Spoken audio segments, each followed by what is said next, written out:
সম্প্রতি এই ভিডিওটা সোশ্যাল মিডিয়াতে প্রচুর পরিমাণে ভাইরাল হয়েছে, যেটা আপনারা অলরেডি দেখে ফেলেছেন, হয়তো বা অনেকেই দেখেছেন, আবার কেউ কেউ দেখেননি। তবে যারা দেখেছেন তারা তো দেখেছেনই, আর যারা দেখেননি তারা এই পুরো ভিডিওর সাথে থাকুন। আসলে এই যে ইন্দোনেশিয়া থেকে ভাইরাল হওয়া ভিডিওটার আসল রহস্যটা কি, অনেক ঘাটাঘাটি করার পরে জানতে পারা গিয়েছে আসলে এই ঘটনাটা কোথায় ঘটেছিল এবং কেন ঘটানো হয়েছিল বা কি।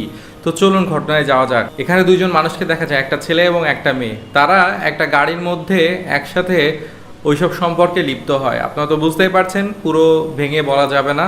একটা মেয়ে এবং একটা ছেলে গাড়ির মধ্যে খারাপ কাজে লিপ্ত হয়। পরবর্তীতে তারা যখন তাদের কাজ শেষ করে, কিন্তু তারা যখন একে অপর থেকে আলাদা হতে যাবে বা উঠতে যাবে, তখন তারা উঠতে পারে না। কোনো এক অলৌকিক কারণে তাদের শরীর দুইজনের একসাথে আটকে গিয়েছে, মানে কোনোভাবেই তারা দুজনকে দুজনের থেকে আলাদা করতে পারছে না, ছাড়াতে পারছে না।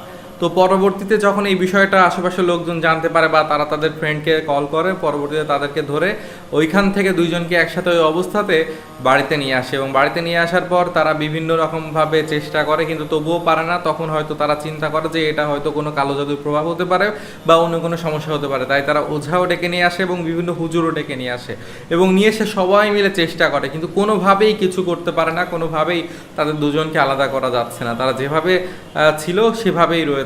এবং পরবর্তীতে তাদের ওইভাবেই হসপিটালে নিয়ে যাওয়া হয়, এবং হসপিটালে নিয়ে গেলে সেখানে কর্তব্যরত চিকিৎসকরা তাদেরকে মৃত ঘোষণা করেছে। তারা দুজনই দুনিয়া ছেড়ে চলে গিয়েছে একসাথে অনেকক্ষণ আটকে থাকার কারণে। এরকমই একটা ভিডিও সোশ্যাল মিডিয়াতে প্রচুর পরিমাণে ভাইরাল হচ্ছে। এটা এতটা রিয়েলিস্টিক ছিল যে সবাই এটা শেয়ার করতে বাধ্য হয়েছে এবং এটা বিশ্বাস করে নিয়েছে। আসল ঘটনা কি এবার আসুন আমরা জানি। এই ঘটনাটা পুরোটাই ছিল সাজানো, এটা ছিল একটা নাটক।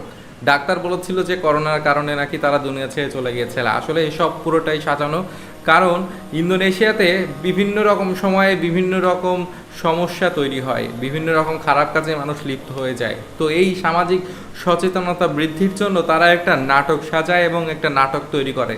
এতটা রিয়েলিস্টিকভাবে তৈরি করে, এতটা নিখুঁত ছিল তাদের পারফরমেন্স এবং অভিনয় যে মানুষ এটা সত্য হিসেবে ধরে নেয়। এবং এইটা থেকে মানুষকে সতর্ক করার চেষ্টা করেছে তারা এই নাটকটা থেকে, যে আপনারা যদি খারাপ কাজে লিপ্ত হন তাহলে আপনাদের সাথে কিন্তু এরকমটাও ঘটতে পারে। এরকম যদি একবার ঘটে, একবার যদি আপনারা এই খারাপ কাজ অবস্থায় দুনিয়া ছেড়ে চলে যান, তাহলে আপনার কিন্তু কনফার্ম জাহান্নামে যেতে হবে এবং কবরের আযাব থেকে আপনাদেরকে কেউ বাঁচাতে পারবে না। এটা একটা মানুষকে সতর্ক করার জন্য এই ভিডিওটা তারা তৈরি করেছে, এবং সবাই এটাকে সত্য ভেবে নিয়েছিল এবং সবাই মনে করেছিল যে এটা আসলেই এরকমটাই ঘটেছে, দুইটা মানুষ চলে গিয়েছে দুনিয়া ছেড়ে। তবে এই ভিডিও দ্বারা তারা যেটা বোঝাতে চেয়েছিল সেটা সত্য। খারাপ কাজ কখনোই করবেন না, খারাপ কাজ করলে আপনি কিন্তু কবরে আযাব থেকে বাঁচতে পারবেন না। তো যাই হোক, পুরো বিষয়টা তো জানতেই পারলেন। কেমন লাগলো পুরো বিষয়টা জেনে কমেন্ট করে জানাবেন, আর সবাইকে সত্য ঘটনাটা জানার জন্য হলেও ভিডিওটা শেয়ার করে দিবেন। ধন্যবাদ।